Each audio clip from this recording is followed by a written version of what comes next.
नमस्कार दोस्तों, मैं रेखा धीमान। आपको मेरे चैनल पर आप देखते होंगे बहुत सारी कहानियाँ और सिलेबस से रिलेटेड बहुत सारा मटेरियल मैं डालती रहती हूँ जो बच्चों के लिए बहुत फ़ायदे वाला होता है। मेरा लंबा टीचिंग एक्सपीरियंस है 30 इयर्स का।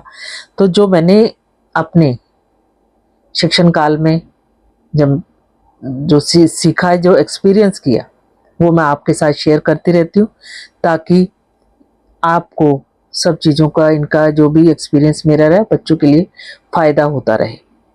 तो आज मैं आपको शुरू करूँगी कि बच्चे को लिखना कैसे सिखाया जाए। जब छोटा बच्चा रहता है, हम बड़े बच्चों के हैंडराइटिंग पे बोलते हैं, पर छोटे बच्चों के साथ हम कैसे शुरू करें ताकि आगे उनको लिखने में भी आसानी हो और इंटरेस्ट के साथ वो करें। बिल्कुल छोटे बच्चे जब स्कूल जाने लगते हैं तब आप क्या-क्या चीज़ें उनके साथ करें।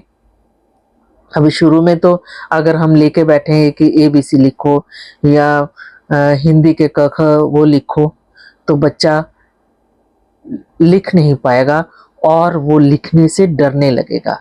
तो उस पर ये स्ट्रेस मत डालो कि आपको एबीसी, ए का ऐसे लिखना है, बी ऐसे लिखना है। बिल्कुल भी पेरेंट्स उसमें जल्दबाजी नहीं करना। आपको उनको कुछ तो लिखने के लिए बोलना है।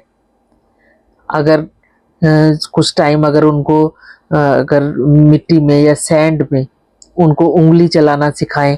ज़रूरी नहीं कि वो एबीसी लिखें, उसको कैसे भी। और फिर धीरे-धीरे उसको पेपर पे लाइनें लगाना। पहले उसको पेन पेन तो नहीं देते हम, पेंसिल या क्रेयॉन कलर से, और जिसमें बच्चे की रुचि बढ़े। अगर हम किसी चीज़ के लिए बहुत ज़बरदस्ती फ़ोर्सफुली उससे करवाएँगे तो बच्चा लिखने की बजाय वो लिखने से डरने लगेगा। तो इस चीज़ का आपको ध्यान रखना है कि बच्चा स्ट्रेस फ़ील ना करे। बच्चा बता नहीं पाएगा, पर हम पेरेंट्स हैं, हमें ही ये समझने होगा। पहले आप लकीरों का पैटर्न शुरू करें। मेरा ख़्याल तो जब 1.5 या 2 साल का बच्चा होता है तो उसको वो लकीरें चाहे टेढ़ी-मेढ़ी जैसे भी वो शुरू करो। फिर जैसे-जैसे वो थोड़ा-सा और बड़ा होगा तो उसको सीधी लाइन, टेढ़ी लाइन, सर्कल, सर्कल वो ऐसे जल्दी से बना नहीं पाएगा, पर हम उसको इंटरेस्ट बढ़ाने के लिए हम ये चीज़ कर सकते हैं कि ताकि उसको भी रुचि भी रहे और हमारा भी बच्चों पे ध्यान रहे। और शुरू में उसकी उंगली पकड़कर, हाथ पकड़कर उसको लिखना सिखाएं, ताकि ये कि हाथ पकड़ के करेंगे तो उसकी आंखों का और उसको दिखाई देना चाहिए नीचे क्या लिख रहा है, कैसी लाइन लगा रहा है। कलरफुल पेंसिल्स दे दो ताकि बच्चा खुशी से वो काम करे। कुछ भी वो कुछ भी लकीरें वो खींचे। शुरू जब करते हैं तो उस पे ये चीज़ों का आप उसको करने दें।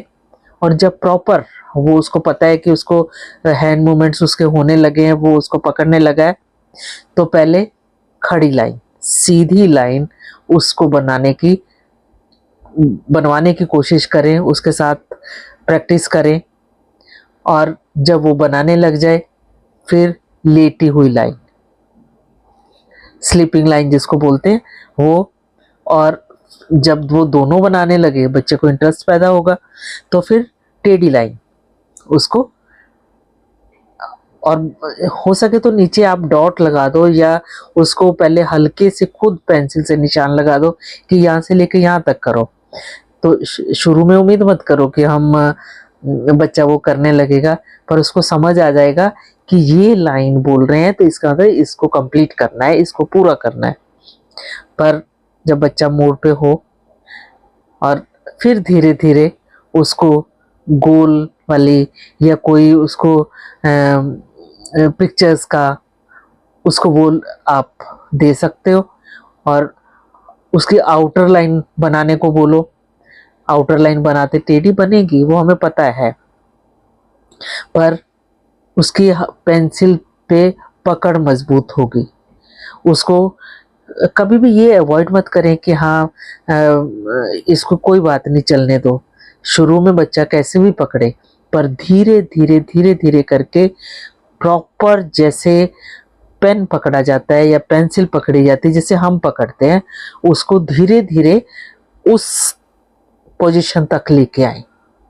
क्योंकि बाद में देखा कई बच्चे अच्छे से पकड़ नहीं पाते, फिर उनके वो स्पीड से नहीं लिख पाते।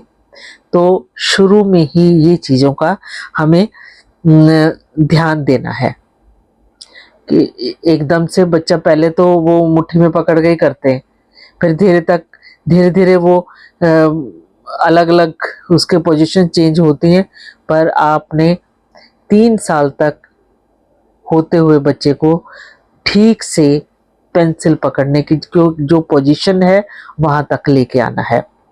और अगर हम ये तरीके अपनाते हैं, बेशक आप जॉब भी करते हो, तो कुछ समय आप बच्चों के साथ बैठकर उनसे ये लाइनें लगवा लें, छोटे बच्चे हैं तो। और जैसे जैसे हम उसको बताएंगे कि ये सीधी नहीं है, ये देखो मैंने ऐसे की है, तो बच्चा आपका कॉपी करेगा और हैंडराइटिंग उसकी शुरू से ही बनती जाएगी। क्योंकि बाद में बच्चे हमेशा बोलते हैं हमें शुरू में बोला होता तो हम कर लेते थे। तो मैं उम्मीद करूंगी कि पेरेंट्स का बहुत बड़ा हाथ होता है बच्चों की हैंडराइटिंग बनाने में। बड़े होके नहीं बनती, पर छोटे में ही जब हम उसको पेन पकड़ने का, उसको लाइन लगाने का अभ्यास करवाएंगे, प्रैक्टिस करवाएंगे, तो वो किसी भी अल्फ़ाबेट की शेप भी अच्छे से बनाना सीखेगा। उसको बार बार उस चीज़ का अभ्यास करवाते रहें। उम्मीद है आपको ये ट्रिक्स अच्छी लगी होंगी, और जो जो इसको अपना रहे हैं आप ज़रूर इस पे ध्यान देना और इस चैनल को सब्सक्राइब करना। जिसने किया हो उसका बहुत बहुत धन्यवाद। और ये आप जो पेरेंट्स हैं उनके साथ ये वीडियो शेयर करना ताकि सबको फ़ायदा हो सके। शुक्रिया।